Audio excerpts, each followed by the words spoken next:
Shut up and sit down. Hello folks, Colin here, Festa 67's Workshop, and welcome to issue 45 of Build Your Own Ford Mustang Shelby GT500 from the year 1967.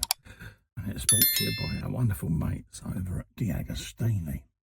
Now, if you want to get this for yourself, head over to this link here, all the way through there, like that. That will take you to their website where you can take out a subscription for this beautiful 1/6 scale model.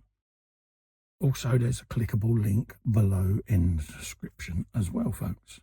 Right, the Shelby story there, the T5, the German Mustang, looking rather splendid. Some blurb there about all the different aspects of the Mustang there. It was intended for US forces. They're easily recognisable because they display the T5 instead of the Mustang on various parts of the body. Yeah, I've never noticed that before. What parts we've got today, step by step, is the drive shaft there, folks. Getting ready to go into its home underneath the bodywork there. So we're going to be putting that in today. And then that's what you're going to end up with on your Mustang at the end of it, folks, okay? A nice simple issue today. This is the Ford story from the days of the Escort, the RS and Rally Classics, folks. Yes, used to have a Mark 1 Escort back in the day. Yeah, look at that. Yeah, I can remember that. And then there was the Mark 2 there, Rally of Greece. There you go. Looking rather splendid in its rally days. It was a car of its time, I must admit. This was the victories at the World Championships there, Roger Clark. Harry Vatanen, World Champion in 1981. And there you go, that's what I had back in the day.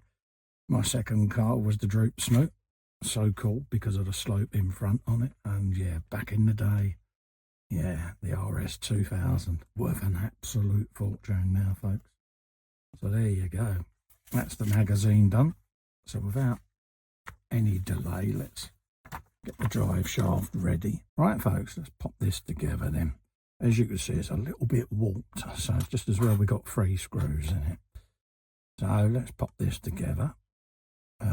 Make sure we're getting it the right way round. So we want the mushroom and the spike at the other end like that cut. That's what we want. Okay. And then that will go together like so. Let's grab our screws, which are all PS05s today, folks. We're going into plastic. I'll still put a bit of oil on, just to help the screws go in a bit better. Put the middle one in first, being that we've got a bit of a banana shaft going on. Grab that one. And then we can put the screws in their relevant ends. Squeeze that together, push that in. There you go.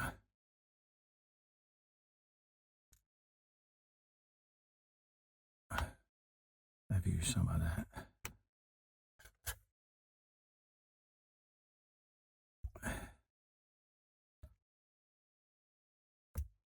And that gives you your drive shaft. See, and let's just pop that together nicely. And then when this goes on the model and these get screwed in, that'll just pull that nice and straight like that. Okay, so let's bring the chassis in.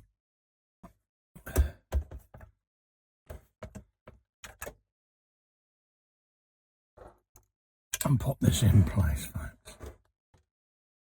Like so. So it's telling us that we want to bring this in, the instructions in, and it's basically a little twist fit. This, you've got this little peg carved into the end that engages into this letter T like so. Okay, it can only go to one way, and then it will slide the shaft down and locate it into its relevant position. Okay, and then we'll turn this round and we'll put a couple of PS05 screws in, folks. Okay, there we got there in the end. Just wanted to pop out a couple of times, purely and simply because of the bow in there was just a little bit extreme.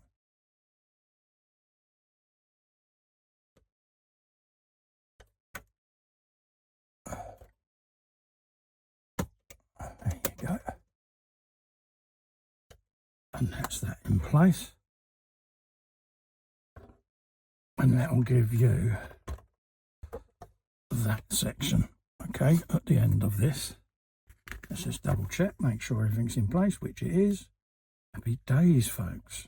So that's what you're going to end up with at the end of this issue, folks. Your rear chassis there looking rather resplendent in all its glory, now with its drive shaft in place. Okay, so don't forget, if you want to grab this for yourself, head over to this link all the way along there. That will take you to DeAgostini's website. There's a clickable link in the description below. Head over there and take out a subscription for this beautiful, beautiful 1/6 scale Mustang. You won't be disappointed, peeps. Also, if you could help me out by clicking the little festa in the corner there and subscribing to my channel, I'll be massively appreciative. Also, ring the bell whilst you're there. You'll get notified of upcoming content.